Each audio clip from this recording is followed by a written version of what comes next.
Hey love bugs, welcome back to another Tarot Lover Reviews. Today we are taking a look at the Guardian of the Night Tarot created by MJ Cullinane. Now if you recognize their name, they have created another tarot deck that's very popular called Crow Tarot. And I did do a review on that tarot deck, so head over to my channel if you'd like to check it out.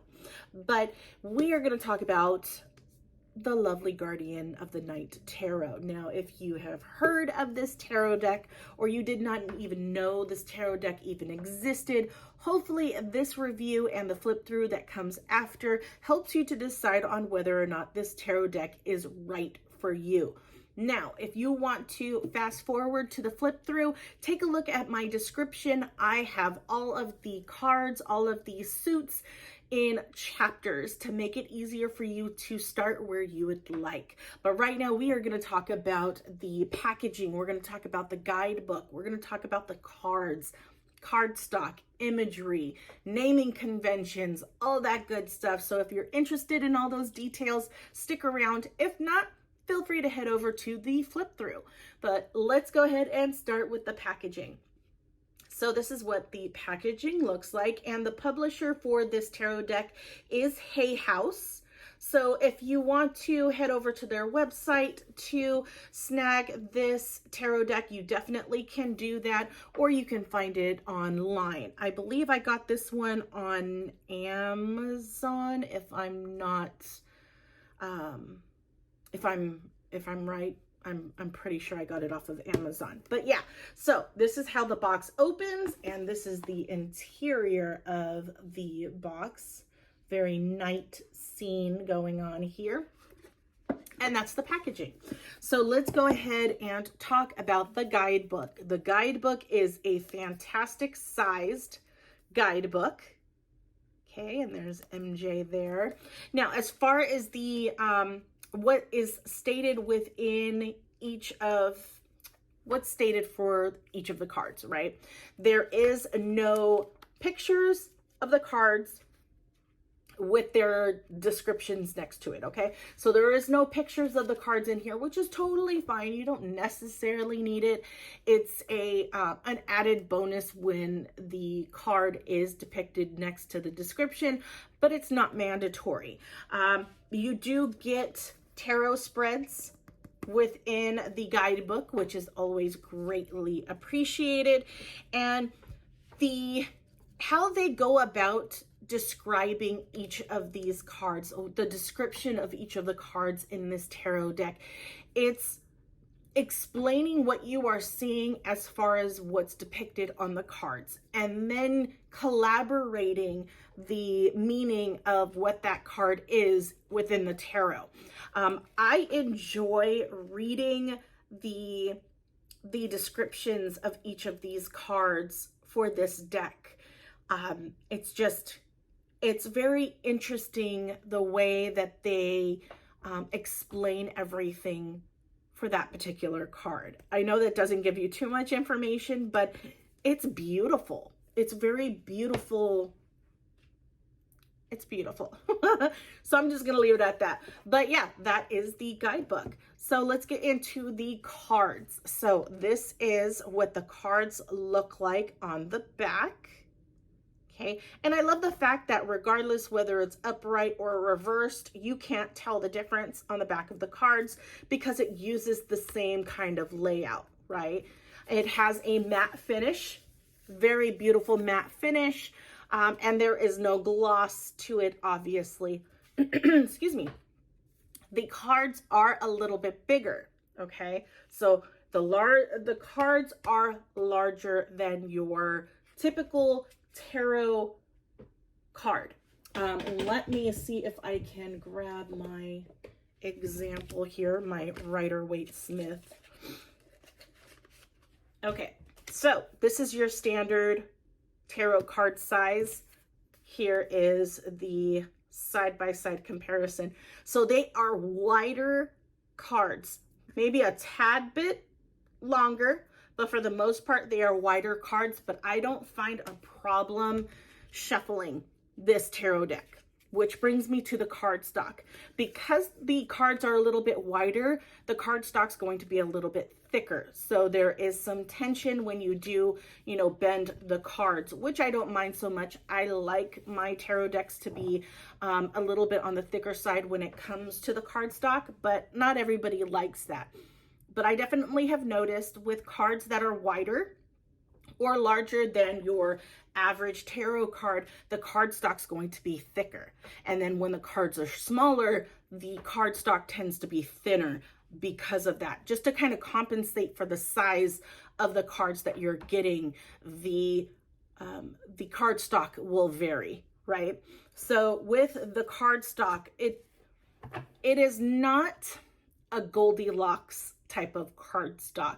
And what I mean by a Goldilocks, if you haven't really seen my other reviews, the Goldilocks zone of cardstocks is when you can get a really good shuffle out of your tarot deck, meaning that the cards do not bend so quickly, so easily, and the cards are easy to bend. If you're able to bend your cards way too much, then chances are the cardstock is thinner.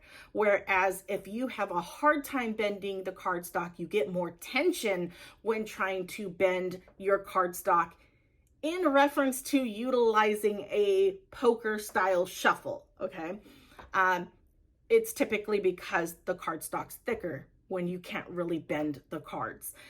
That's kind of what you run into with this particular tarot deck. So the poker style shuffle may not work for you so well with this tarot deck because of the fact that the cards are so hard to bend and they're a little bit longer. So for me, it stretches out my hands. And I mean, you can shuffle that way if you wanted to, but I like to keep my cards in the best condition as possible. So I don't really like to bend my cards all that much if I can't.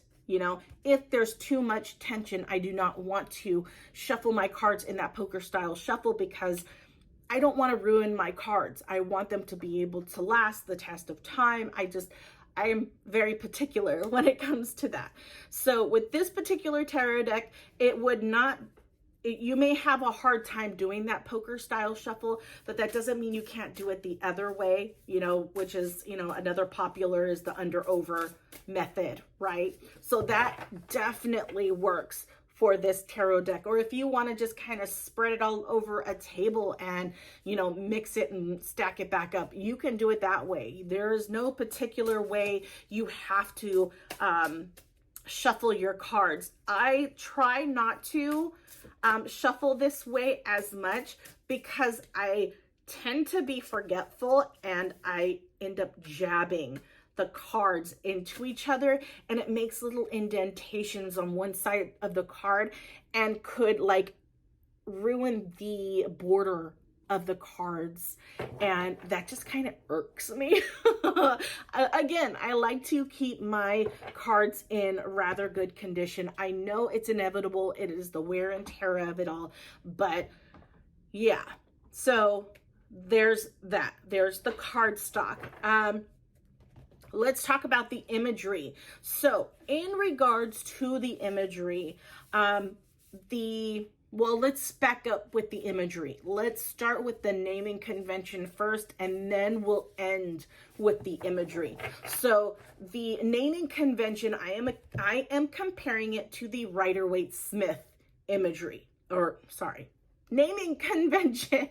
I want to get straight into the images here. So I'm comparing it to your Rider-Waite-Smith naming convention. Why I do that is because a lot of the guidebooks that are out there, although this does come with a guidebook, there are guidebooks out there that are based off of the Rider-Waite-Smith naming convention imagery. So I like to do a lot of comparison to that particular tarot deck because that's kind of was the foundation of a lot of the tarot decks that you see out there now. So it helps, especially if you are a new tarot reader on their tarot journey, it makes it easier to be able to compare without actually having the cards within your hands.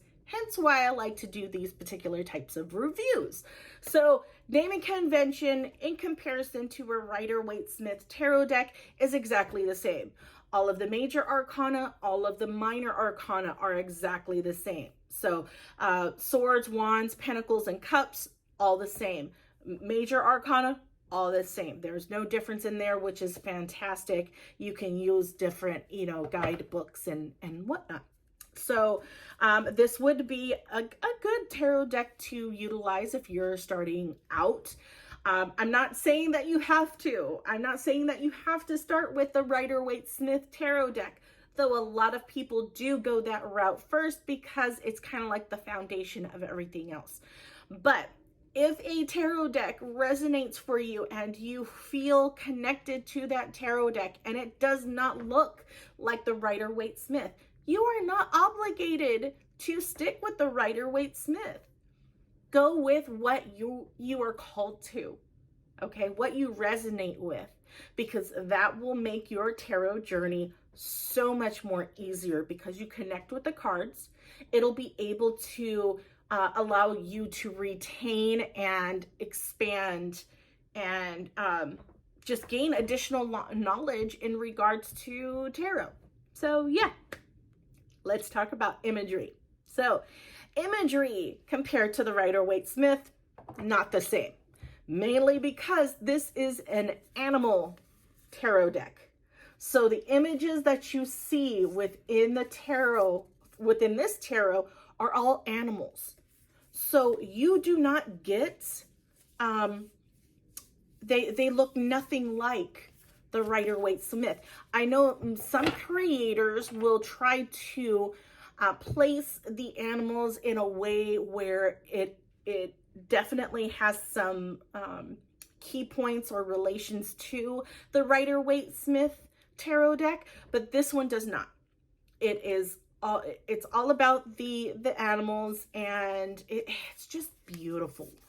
I mean, the cards feel fantastic. See, this one has some relation to the Seven of Cups.